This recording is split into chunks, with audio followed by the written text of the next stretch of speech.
Assalamualaikum warahmatullahi wabarakatuh. Perkenalkan, saya Ardelia Zahra Salsabila dari kelas 11 Akuntansi 5.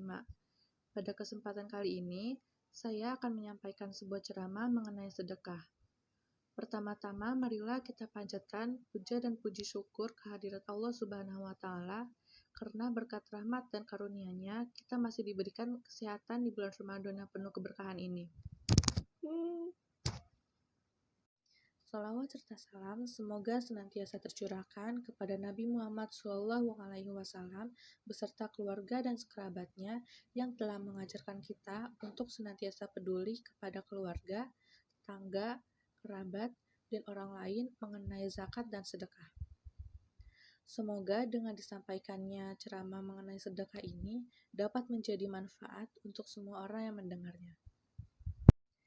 Sedekah adalah pemberian seorang muslim kepada orang lain secara sukarela dan ikhlas tanpa dibatasi oleh jumlah dan waktu tertentu. Sedekah lebih luas dibandingkan dengan zakat dan infak, karena sedekah tidak hanya berarti mengeluarkan atau menyumbangkan harta. Sedekah diambil dari kata bahasa Arab yaitu sodaqoh yang berasal dari kata sidik yang berarti kebenaran. Sedekah itu macam-macam bentuknya. Yang pertama, tasbih, tahlil, dan tahmid. Yang kedua, amar ma'ruf nahi munkar. Yang ketiga, bekerja dan memberi nafkah pada sanak keluarganya. Yang keempat, membantu urusan orang lain. Yang kelima, mendamaikan dua pihak yang berselisih. Yang keenam, menjenguk orang-orang yang sakit. Yang ketujuh, berwajah manis atau memberikan senyuman setiap hari. Dan yang terakhir adalah berlomba-lomba dalam amalan baik sehari-hari. Adapun manfaat dari sedekah antara lain yang pertama adalah sedekah dapat menghapus dosa. Rasulullah SAW bersabda yang artinya sedekah dapat menghapus dosa sebagaimana air memadamkan api. Hadis riwayat Tirmizi.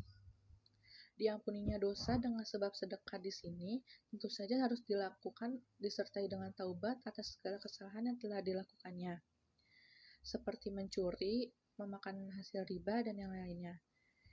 Lalu manfaat sedekah yang kedua adalah bahwa orang-orang yang bersedekah akan mendapatkan naungan di hari akhir. Rasulullah SAW menceritakan bahwa terdapat 7 jenis manusia yang mendapatkan naungan di suatu hari yang pada hari itu tidak ada naungan lain selain naungan dari Allah Subhanahu wa Ta'ala, yaitu hari akhir. Manfaat sedekah yang ketiga adalah sedekah memberi keberkahan pada harta. Rasulullah SAW bersabda yang artinya harta tidak akan berkurang dengan sedekah, dan seorang hamba yang pemaaf pasti akan Allah tambahkan kewibawaan baginya. Hadis riwayat Muslim. Yang keempat adalah Allah melipat gandakan pahala bagi orang yang bersedekah.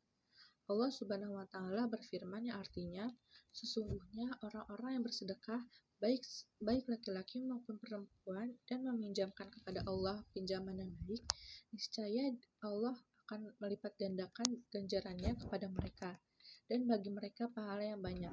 Quran Surat Al-Hadid ayat 18. Manfaat sedekah yang kelima adalah terdapat pintu surga yang hanya dapat dimasuki oleh orang-orang yang bersedekah. Orang yang memberikan dan menyumbangkan dua harta di jalan Allah, maka ia akan dipanggil oleh salah satu dari pintu surga. Wahai hamba Allah, kemarilah untuk menuju kenikmatan. Jika ia berasal dari orang-orang yang suka mendirikan sholat, ia akan dipanggil dari pintu sholat. Yang berasal dari kalangan mujahid, maka ia akan dipanggil dari pintu jihad. Jika ia berasal dari golongan yang gemar bersedekah, ia akan dipanggil dari pintu sedekah. Hadis riwayat Muslim dan Bukhari. Lalu yang keenam, sedekah akan menjadi bukti keimanan seseorang. Rasulullah SAW bersabda dengan arti sedekah adalah bukti. Hadis riwayat Muslim. 7 adalah sedekah dapat membebaskan kita dari siksa kubur. Rasulullah SAW bersabda dengan artinya sedekah akan memadamkan api siksaan di dalam kubur. Hadis riwayat Tabrani disahihkan Al-Albani dalam Sahih At-Targhib. Manfaat yang kedelapan adalah sedekah dapat mencegah pedagang melakukan maksiat dalam jual beli. Cukup sekian ceramah yang dapat saya sampaikan. Mohon dimaafkan apabila terdapat banyak kesalahan. Semoga dengan ceramah ini dapat menjadi manfaat untuk orang-orang yang mendengarnya. Akhirul salam, wassalamualaikum warahmatullahi wabarakatuh.